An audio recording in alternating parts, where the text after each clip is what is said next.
very excited to welcome Hannah for this lecture. After, there will be a short Q&A. It'll be kind of very brief, so just kind of, we're going to just have a nice little calm conversation together. That is the plan. So yeah, you're very welcome. I'm going to hand it over to Kevin to give an introduction to Hannah, and then we'll begin. Thank you very much, Sharice. Thank you very much for you all resisting the lure of the sunshine this evening to come and join us at Gardiner Street Church. First of all, thank you to the community here for being willing to host us. It's wonderful. The first time we've hosted it in the John Sullivon room, which is named in honour of the great Jesuit proto-environmentalist. He was a great Jesuit of the early 20th century who cycled everywhere. And so he's especially beloved by the JCFJ. The JCFJ exists to bring the Christian tradition into dialogue with the great challenges of our time. So in Ireland, that means housing, climate, migration, prison, and poverty. And we ask, what kind of world does the gospel call us to help to build? We do this through research, public theology, parish engagement, and through our journal, Working Notes, which explores the intersection of faith and social justice in Ireland today. If you don't already subscribe, that's a free subscription, and you can just contact us at our website, and we'll happily email or post it out to you, depending on your preferences. And if you want to know more about that, you can talk to myself or Sharice or Siobhan afterwards. We're also very excited to be bringing a new MPhil program in theology and social justice to Trinity College Dublin starting in September.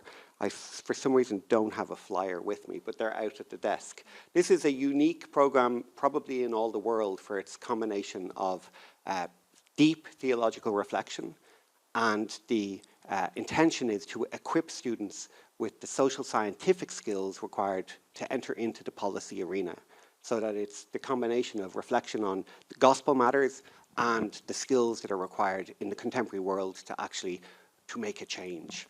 So that's available as a certificate and a diploma and a master's. And again, if you're interested in that, talk to me tonight or contact us at your convenience, and we'd love to have a chat about that. And if you're part of a parish or a faith community and you're looking to explore how faith and justice can be more closely woven together, please know that, again, we're here to support you through workshops, resources, and long-term accompaniment. Tonight's lecture is a highlight of our year. It's a moment to pause and to reflect, to listen and to learn.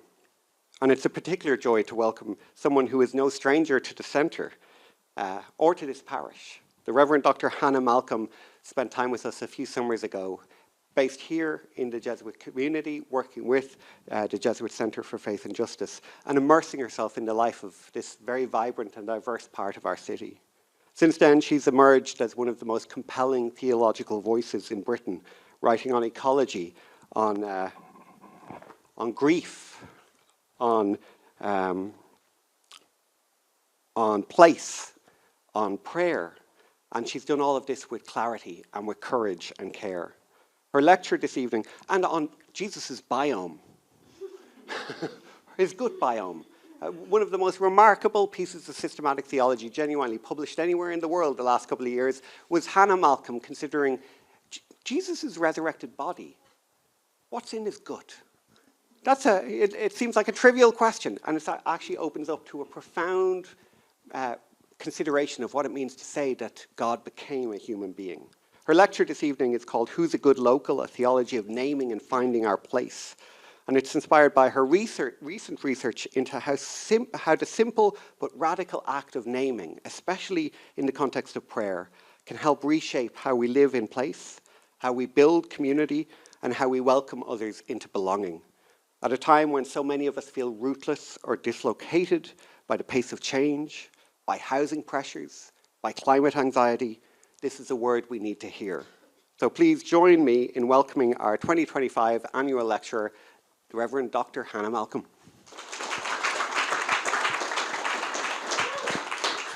Good evening. It's lovely to be with you all, and a particular treat for me to be back in Dublin, to be back with JCFJ and back here visiting Gardiner Street.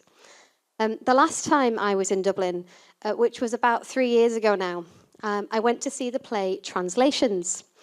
And to be honest, I hadn't bothered looking it up before I went. I just thought that going to see translations was the kind of thing that an earnest, cultured tourist would do, and I fancy myself as earnest and cultured. At the time, I was trying to write about how naming shapes the kinds of attention that we give to things. As it turned out, translations deals with exactly that subject, and all the most useful things that can be said about naming and land and belonging had already been said by Brian Friel in 1980. There is a particular line in the play that has stayed with me. Friel writes, "It is not the literal past, the facts of history that shape us, but images of the past embodied in language. We must never cease renewing those images, because once we do, we fossilize." The language we speak contains images of the past. It is our shared identity, the place where geography and history meet. And those images in our language must not be allowed to stagnate. They must grow with us. So in our time together this evening, I want to take Friel's approach to language as a starting point for developing a Christian ethic of placemaking, proposing that the creative practice of naming forms good local belonging. When we think about being local to somewhere, we are always in danger of fossilizing our idea of who is in and who is out. But if we root good local belonging in the practice of naming, in shared words for a shared place, we can prevent the gift of belonging from becoming grounds for stasis and exclusion. Friel's commentary and translations was shaped by a particular socio-political crisis of colonialism and enforced alienation from land. And we are facing a crisis of our own, the growing experience of displacement, either through voluntary or involuntary movement to a new place, or through the loss of those cultural or ecological signifiers which render a place recognizable to its inhabitants.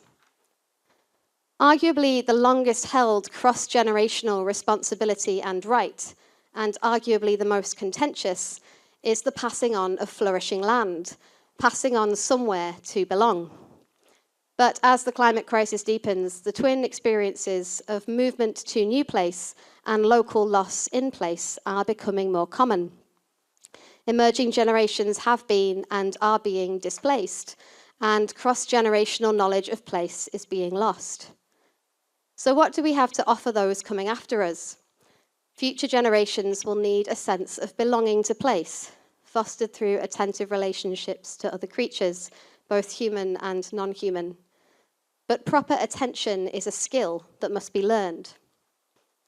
Learning to name other local creatures is central to this skill. Passing on local creaturely names invites us to speak together about those places, to participate in storytelling which tells us how we belong and who belongs.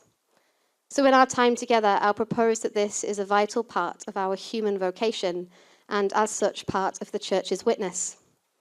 The Church's creative participation in local naming offers a transforming narrative as to who and what belongs, and the kind of placemaking we ought to do.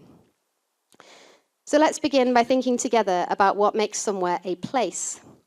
In the 1970s, geographer Yi-Fu Tuan distinguished space and place. Space, he claimed, simply denotes physical environment, while places are imbued with narrated and imagined meanings, particularly over the passing of time. Since Tuan's observation, the rise in displaced experiences, short-term work contracts, increasing migration and anti-migrant politics, the growth of the online world, the ecological crisis, and homogenized built environments shaped by global capitalism have led to renewed interest in the creation of place and local belonging.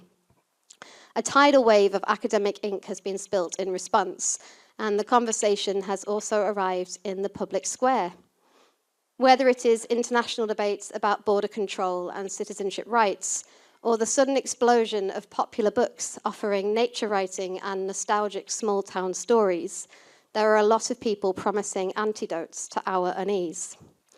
And I'm particularly fascinated by the emergence of new nature writing as a genre.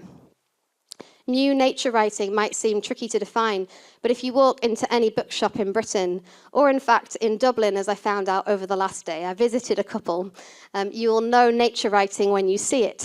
There are piles of books exploring the non-human world and its relation to human experiences and ideas.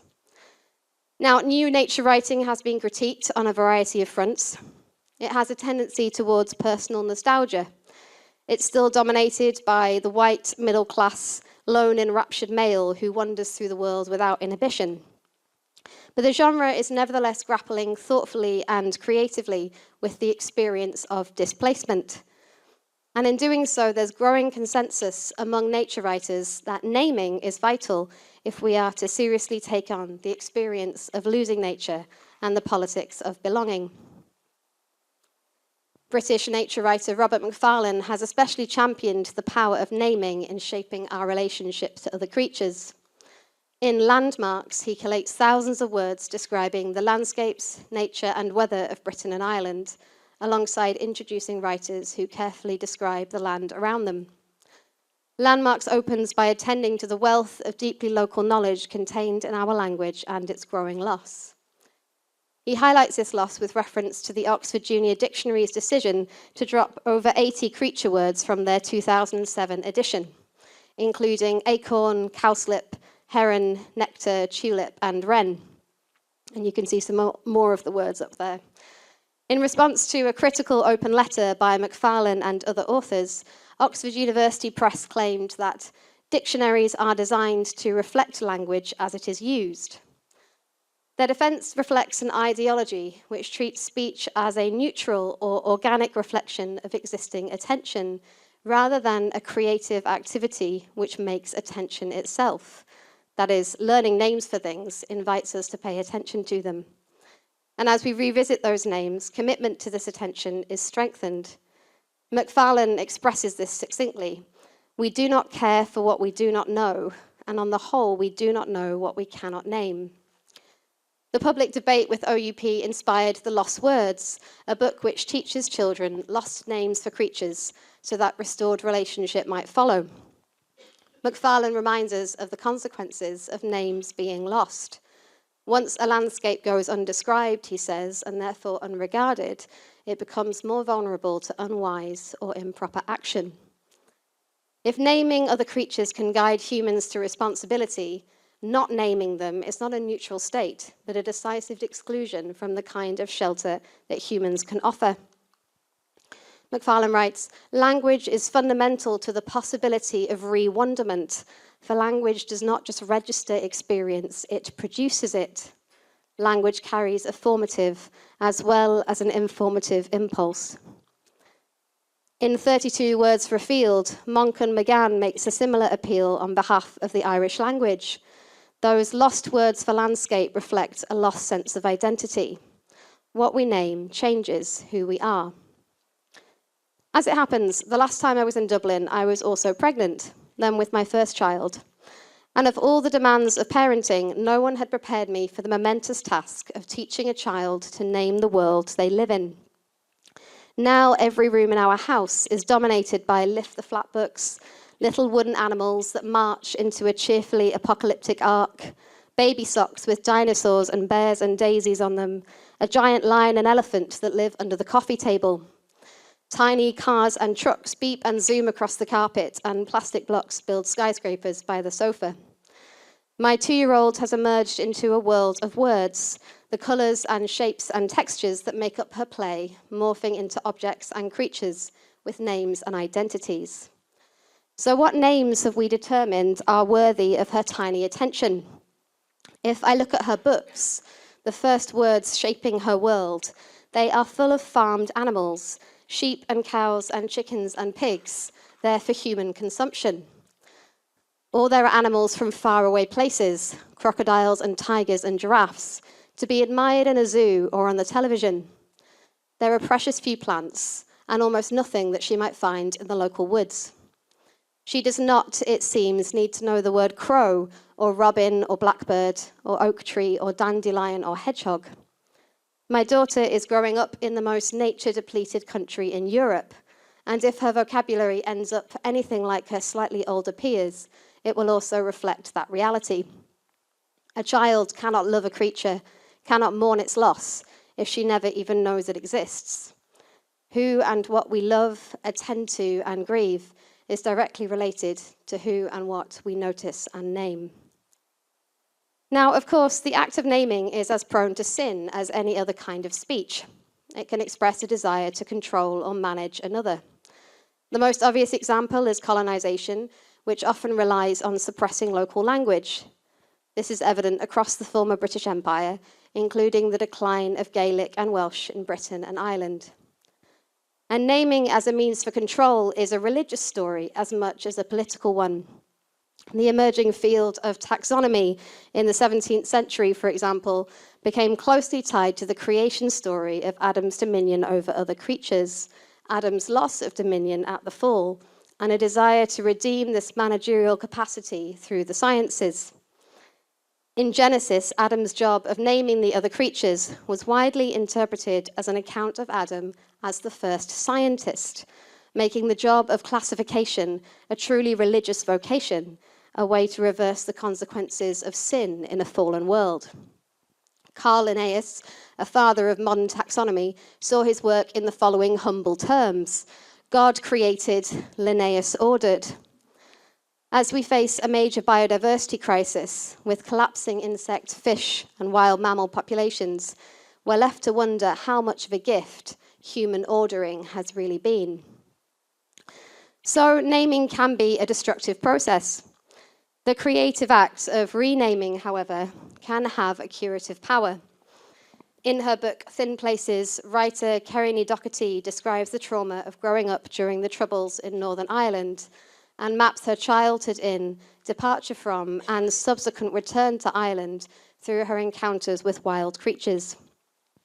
Though she is not a fluent Irish speaker, she carefully names each creature in Irish, a conscious reframing, seeking to undermine their disenfranchisement from the ties of history, culture, and ecology. As a reflection of the political, ecological binding which creates belonging, she extends this renaming to herself, and she changes her name to its Irish spelling. Writer and artist Amanda Thompson similarly turns to historically suppressed speech in her memoir Belonging, Natural Histories of Place, Identity and Home, which builds on the naming work of her first book, A Scots Dictionary of Nature. She brings Scots vocabulary for local creatures, and especially the pine woods of Abernethy, into dialogue with her own sense of belonging to place as a Black Scottish woman. Like Doherty, she finds this local identity is rooted in knowing the intertwined histories of family and ecology through language. We are able to make a home through being able to name it, and to name it in the language of those who have also named our home out of loving, sustained attention. Our sense of place in the world is in large part composed of signs telling us which things around us matter.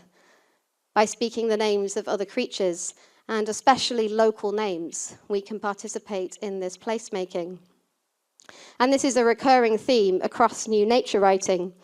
Writer Anita Sethi recounts her childhood experience of falling in love with the Lake District, despite the barriers of race and class which seemed to exclude her from the landscape. As an adult, following an incident of racist abuse on the Trans-Pennine Express, in which she was told to go home, she walked the Pennine Way out of both defiance and a desire to restore her sense of belonging to the north of England. For Sethi, her intimacy with the earth holds a much stronger claim to belonging than the perspective of a local stranger. She can name the land, its hills and valleys and streams, and so she belongs to it. The creative act of naming other creatures can resituate us in an environment from which we feel detached, or from which we have been alienated by the exclusion of others. Naming does not dissolve abuse, nor does it guarantee that flourishing will follow, but it remains a consistent desire in human encounters with other creatures. We are, as Macfarlane puts it, name-callers, christeners of the world. Simply knowing the words for creatures does not equal intimate knowledge, but these words nevertheless remind us to look. They produce the possibility of honest attention. These different accounts in nature writing of seeking belonging through naming also reflect the reality of our finitude. It is good to live as though our surroundings place limits on us, to embrace the boundaries of our physical bodies and the physical bodies of others. But there remains another harder aspect of this finitude. As finite creatures, we can have diverse and often divergent experiences of the same place. Our experience of a place is just one body among many. We are constantly bumping up against alternative ways of describing the same surroundings, with different names given different priorities. Anyone who's been involved in local politics, whether at a kind of council level or even at a parish council level, will know what I'm talking about. It's easy to respond to this difficulty by suppressing the potential for difference or dissent, seeing it as a threat to a shared sense of local belonging. But this makes for a stagnant story about the place we live. Let's recall Friel's warning at the start. We must never cease renewing those images of the past, because once we do, we fossilize. So we're looking for a way to make place which can both defend the goodness of shared history and ecology and allow for fresh interpretations and experiences. And there's another problem. Not all stories, not all names which describe our local place are equally good, useful, or true. Some are dishonest or only serve a select few. And so we need a guiding narrative about being a human creature which can help us to live well in place.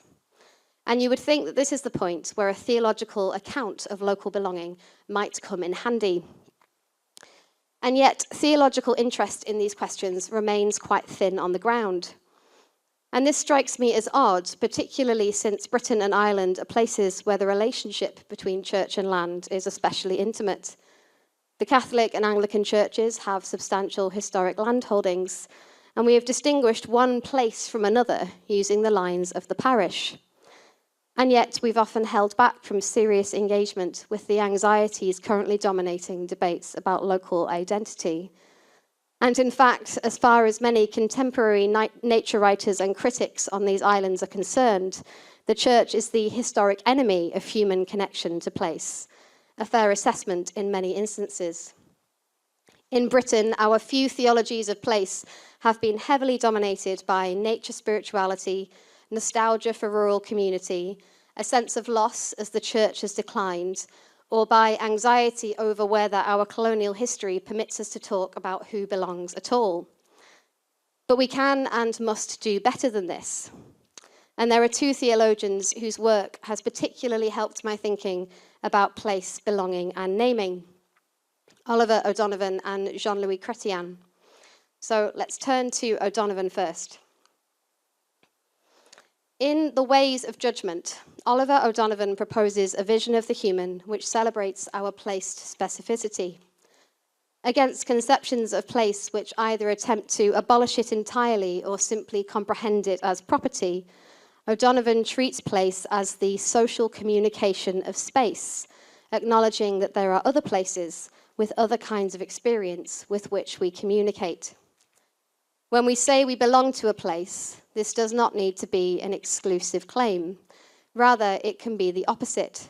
In acknowledging that we are just one place among many, by admitting we belong to a place, we make ourselves into neighbours. And in doing so, we take on the demands of being a neighbour. This protects against the irresponsibility implied in identifying as a citizen of nowhere. O'Donovan's appeal to neighbourliness is based in his understanding of human communication. When we communicate with each other, he argues, we make a common possession. Something that had previously been mine becomes ours. And this reflects the nature of God's creative power, exercised in communication with his creatures, by which he shares creation as a whole with humankind as a whole. In response to this sharing, we too can express communicative interest in the rest of creation and thus discover our own equality with one another before God. None of us has the ultimate source of this communication. We cannot control it or keep it as our own. In communicating creation to each other, we instead declare a mutual interest in the goodness that we have received as a gift. In O'Donovan's words, without the possessory moment, there could be no communication and so no community. I cannot communicate something to you if I'm not first willing to make a claim of interest in it. Crucially, this possessory moment need not be interpreted as the material possession of space. Rather, O'Donovan proposes that in speaking about a place and in being heard by others, we claim to participate in that place as one among many. In doing so, O'Donovan is offering us a radical alternative to a traditional view of place and placemaking. If it is communication that is possession, we can disenfranchise the traditional gatekeepers of local placemaking, that is, those with the largest property portfolios or with the longest local histories. It is no longer those who hold the title deeds who get to dominate the narrative of belonging. Rather, true belonging is given to those who can speak about the place they live out of loving, active attention, and who seek opportunities to share that belonging by communicating with others. And I want to take O'Donovan's point another step further. If local belonging is expressed in communicating the features or landmarks of a place with each other, then naming the world around us creates the ground upon which we can act out local belonging with other people. Learning names of the world offers a starting point for quite literally finding common ground. We need a shared vocabulary so that we can talk about the world with others. In learning and passing on names of features or landmarks in the places we live, we perform a commitment to the place we find ourselves, however temporary or transient our lives might be. By speaking about a local place together, the boundaries of what is local are formed and reformed, and our communication invites others to participate too. Naming is also an intrahuman gift. We do not simply name other creatures, we name each other, creating new possibilities for imagining how we belong to each other. I'm reminded of the link between love and naming made by the liberation theologian Father Gustavo Gutierrez. You say you care about the poor, then tell me what are their names. Recognizing what and who we choose to name helps us discern and describe truth about our place in the world, our relationship to those living alongside us, both human and non-human. If naming really does have the power to transform our surroundings and our relationship to them, then we ought to see the work of naming as a vital task for the church. But what would this look like in practice? I turn now to Catholic phenomenologist Jean-Louis Chrétien, who proposes that naming is a fundamental aspect of the worship that we offer. In The Arc of Speech, Chrétien proposes that our speech about the world is a fundamental human vocation and a transformative action. He begins with Genesis, interpreting Adam's creature naming as a gesture of hospitality to other creatures. It is not a one-off event, but a description of human relationship with and responsibility towards the world. The first human speech in Genesis is naming. He writes that as each animal comes into the light of speech, they do not leave unchanged, but bearing a name that calls them. But this act of naming is not dominance. Humans, alongside all creatures, have already been spoken to by God and have obeyed. Naming is simply obedience to the kind of creature that we are. We are called to gather each creature under an arc of generous speech, which, Chrétien says, shelters their being and their diversity. Chrétien's description of naming as shelter is close to the warning issued by Robert Macfarlane as he describes the consequences of names being lost. Let's recall it now. Once a landscape goes undescribed, and therefore unregarded, it becomes more vulnerable to unwise use or improper action. Our hospitality depends on our willingness to recognize the other, a knowledge we can only acquire through humble, named attention. But this raises an important question. What right do we have to decide what names we give to different creatures? How do we know that the names we use are offered out of genuine welcome rather than out of a desire for control? Chrétien directly addresses this concern. He points to a tendency amongst some modern philosophers of language to describe Adam's name-giving as negation or even murder rather than welcome. In doing so, he says, they wrongly assume that speech and our sensory encounters of the world are separate from each other. In response, Chrétien claims that our whole bodies participate in both receiving the speech of the world and in offering the speech back to the world and to God. He emphasizes that our senses act as a unity. The act of naming should emerge from our literally being in touch with the world around us. Crucial to this point is that we must allow the world to make demands on us, to make us vulnerable, and to respond accordingly. If we truly attend to the voice of the world, we will hear one body offering communication to another. The act of naming, then, ought not to be an abstract exercise, nor a detached articulation of power. We might compare, for example, the cultural sticking power of a local or indigenous name for an animal or plant, which is given to voice lived experience, as opposed to its Latin name, which is given to record and systematize.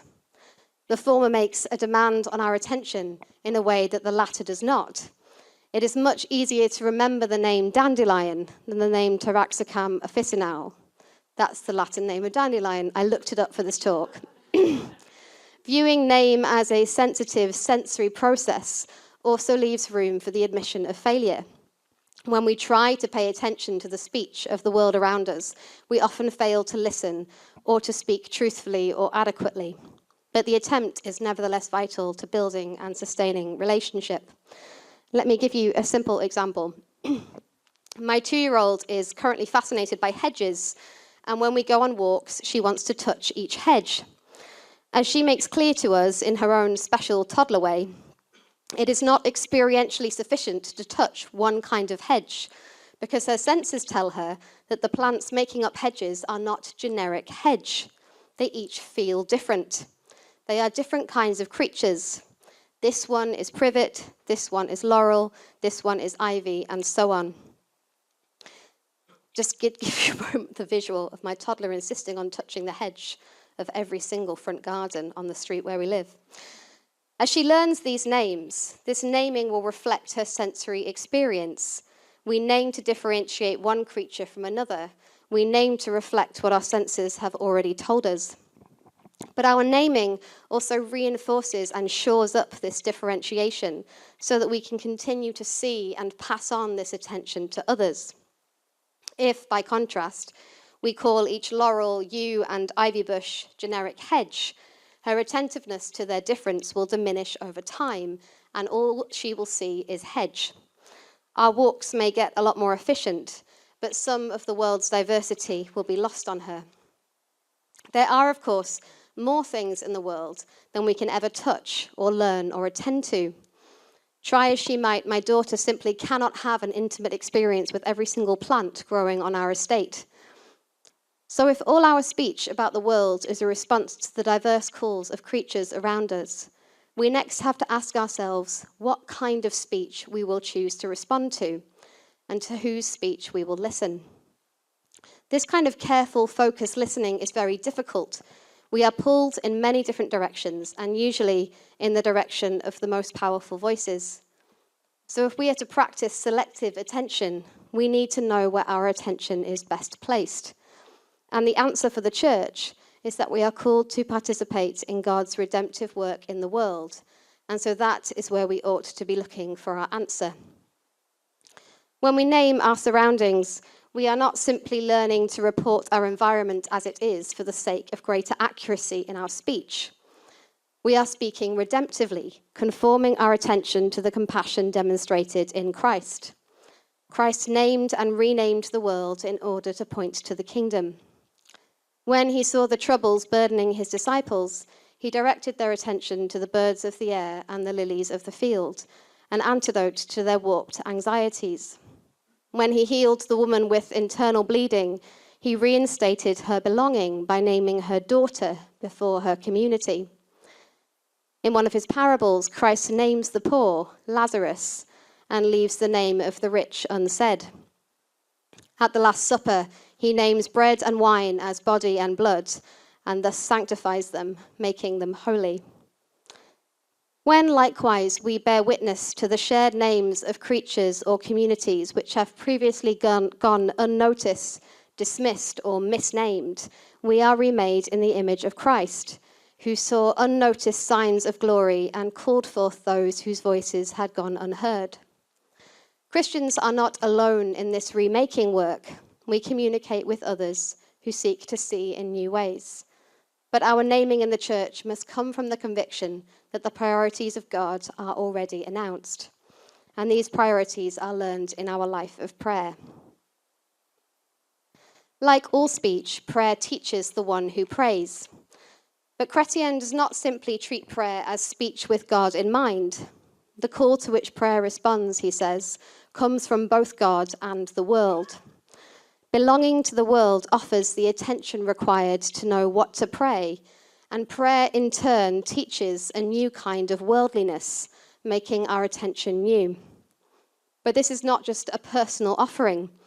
Chrétien describes prayer as a choral act, both because the non-human voices of the world are plural, and also because if we wish to offer words of peace, they must be offered in communion with others, as an expression of unity.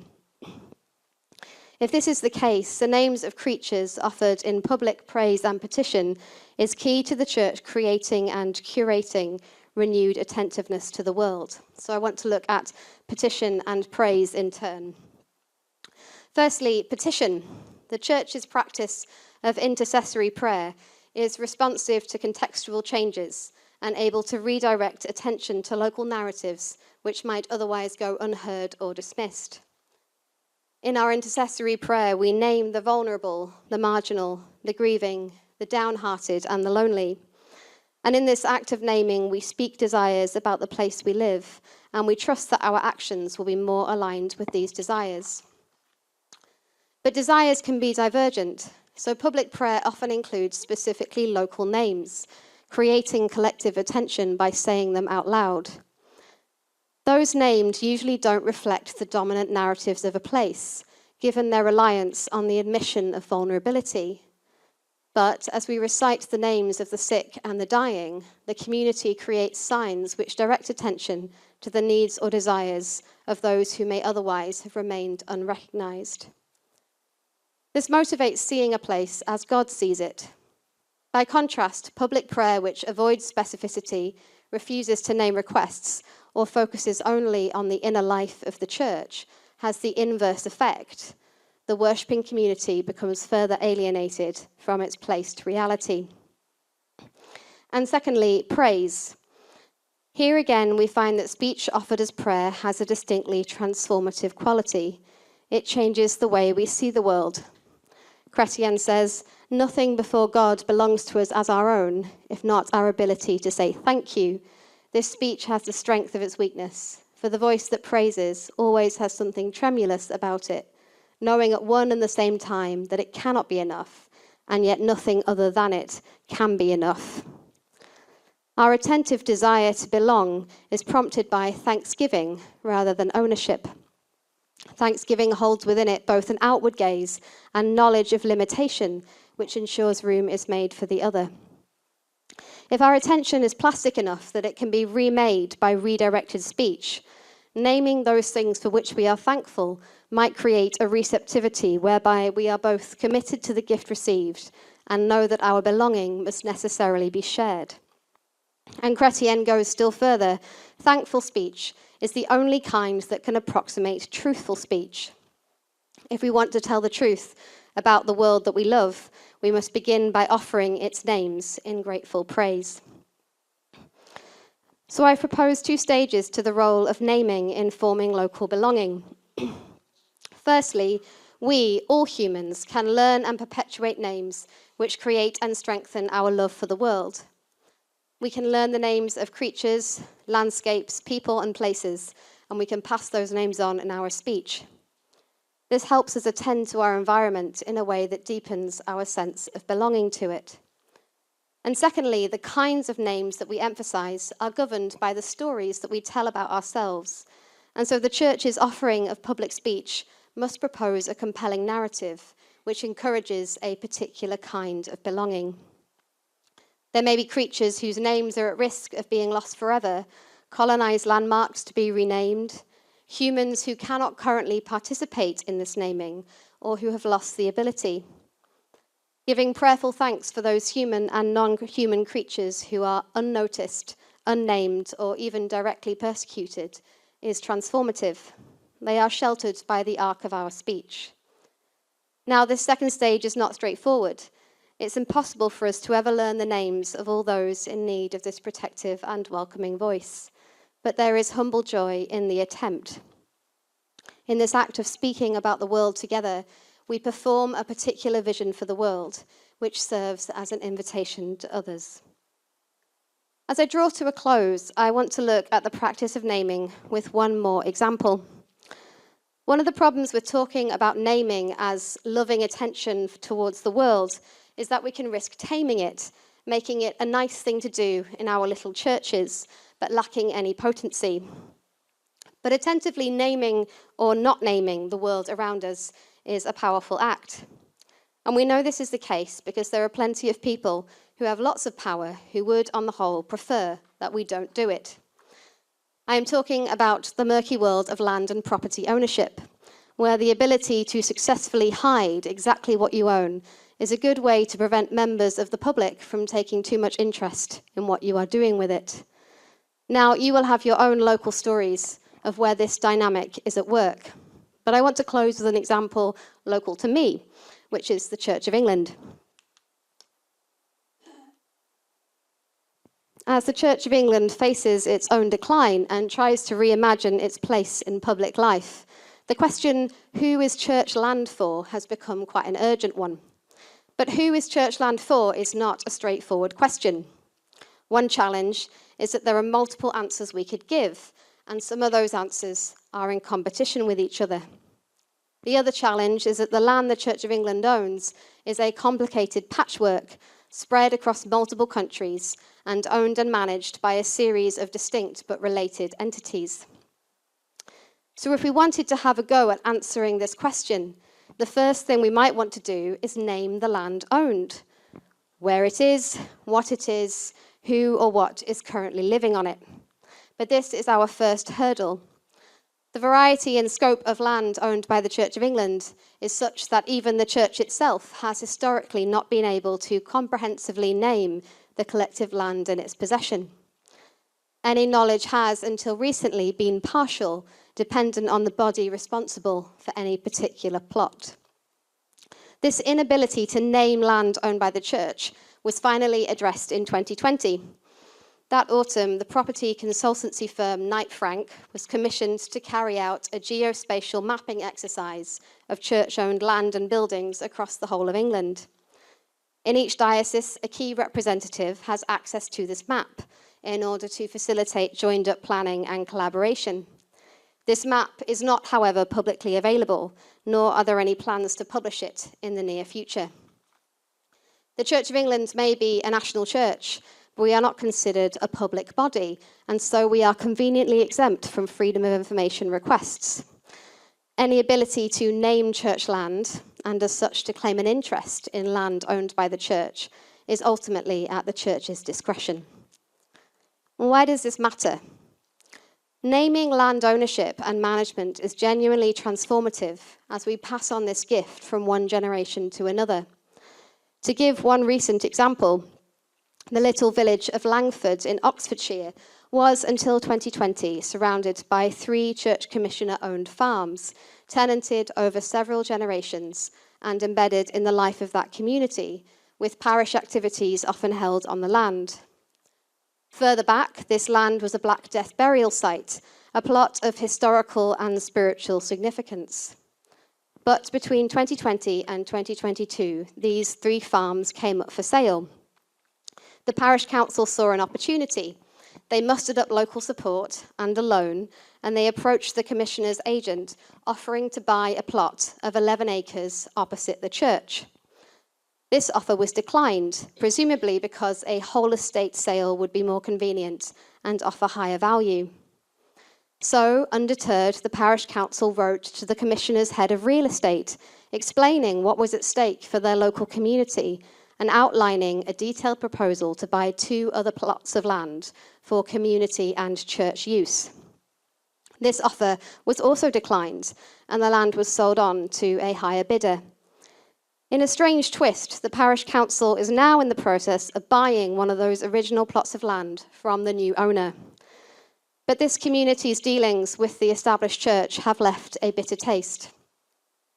Now, the church commissioners are one of the largest landowners in England and cannot micromanage the details of every local sale. But would it have made a difference if the community naming already going on in Langford, naming the land as a commons, a community asset, a cherished source of shared gathering, had held greater weight in the eyes of the agent? Who gets to know and name our land and decide its future? Who gets to say what this land is for? Clear, public, shared naming is a spiritual and political discipline for each of us, and especially for the church. If belonging to land is indeed a gift to be passed on, how are we to keep it for those coming after us? Who should get to know it and name it and love it? These questions are growing more urgent. All of us are watching the disintegration of the places that anchor us to the world. These losses are not new. They are driven by a centuries-old practice of stripping away the goodness of naming and knowing place from other people. What is new, however, is the universal experience of this destruction. So we must each learn again how to belong, to be creatures in place, to cultivate an attentive love for the places we inhabit. One way we create attention is the imaginative work of naming each other and listening to the names we receive from others. It is not that names alone might cure our chronic displacement, nor that our words are necessary for goodness to endure, but our speech together is nevertheless essential to our placemaking. To return again to Chrétien, the world really does become a world when it comes into the light of speech. The names we offer to or withhold from other creatures not only reflects the kind of belonging that we desire, but also transforms it. Thank you.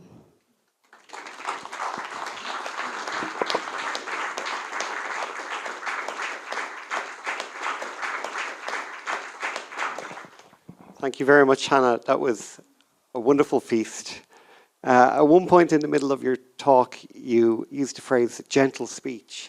And I thought how fitting it is that this is a paper that's advocating for the church taking up this vocation of gentle speech. And it's also exhibiting and role modeling what it means to speak gently and truthfully. It was really beautiful.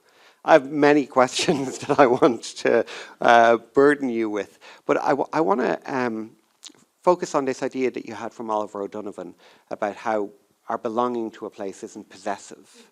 And I want to throw a scenario at you and then ask for your input, right? So there's a Carmelite community in Dublin City, and there was the Carmelites had property, and they made it available to offer protection for people who were seeking international protection, refugees. And then there was a protest that was begun by people who were local to the area, who belonged in the area, and all the rhetoric that you can imagine about the dislocation. And there was a particular Carmelite who had built up personal authority in the area. People trusted him, knew him, and he went down to the protest and said, "Come on in here for a cup of tea." And he brought the protesters in, and they met the people who were living in the house. And literally after an hour, the protest had ended because the shared speech was so simple that then everybody recognized, oh, we can build a new thing here. So my question to you as an ordained priest in the Church of England is, how does the church use its authority to be a peacemaker around contested place? Yeah, thank you. That's a great question. I sort of have a feeling I've brought this on myself where people will give me specific examples from from their local community and ask me to fix it, and I'm not going to do that. But yeah, no, it's a great example of exactly the thing that Chrétien describes, where he talks about the church as offering an ark, a shelter, because of course there are people who can't yet participate in that local naming. Because they haven't been here long enough, or because they don't have the language, or because maybe they've got dementia and they've forgotten how to participate. And yet the church invites them in anyway and declares their belonging by naming them. And so it's an act of hospitality as well as a mutual thing.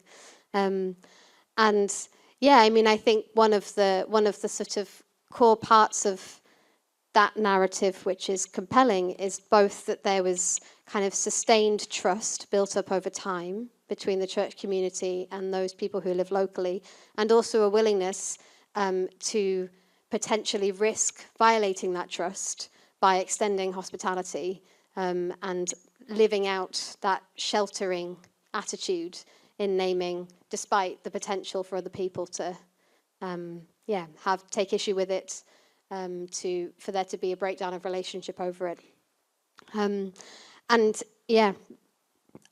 As the church faces its own decline, as a lot of our denominations feel very anxious about our futures, we do face this question of when we decide to kind of rely on or build local trust, local relationship, and when we decide to do things that we believe are the right thing to do and reflect a sort of a wider calling that might lose some of the local affection that people have for us.